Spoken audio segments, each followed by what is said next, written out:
చాలామంది నిన్ను నీ భక్తి విషయంలో నీవు అభివృద్ధి చెందుతున్నావని, లేదా నీ పనేదో నువ్వు చేసుకుంటూ ఆధ్యాత్మికంగా ఆనందంగా సంతోషంగా ఉంటూ ముందుకు సాగిపోతున్నావని చూసి ఓరవలేని వారు తమ పదునైన మాటలు నీ మీద వదులుతూ నేను గాయపరచాలని కానీ, శారీరకంగా కానీ మానసికంగా కానీ నేను వేధించడానికి ఎంతోమంది ముందుకు వచ్చినప్పుడు, ప్రియబిడ్డ నమ్ము, దేవుని సేవకునిగా చెబుతున్నాను, దేవుడు నీ మాట నీ ప్రార్థన వింటున్నాడు.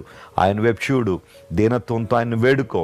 ఖచ్చితంగా ప్రభు నిన్ను విడిపించి రక్షించి ఉన్నతమైన అనుభవాలతో ఆయన నింపే దేవుడు. ఆయన యేసు అనే మాటకు అర్థం కూడా రక్షకుడు కదా.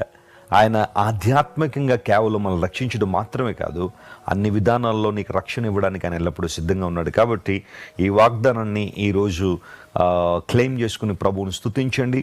దీనత్వం కలిగిన దేవుడు రక్షిస్తాడని లేఖనాల్లో మనం చూసాం. ఈ వాగ్దానం మీ జీవితంలో నెరవేర్చబడాలని నేను కూడా పట్టుదలగా మీకోసం ప్రార్థన చేస్తున్నాను.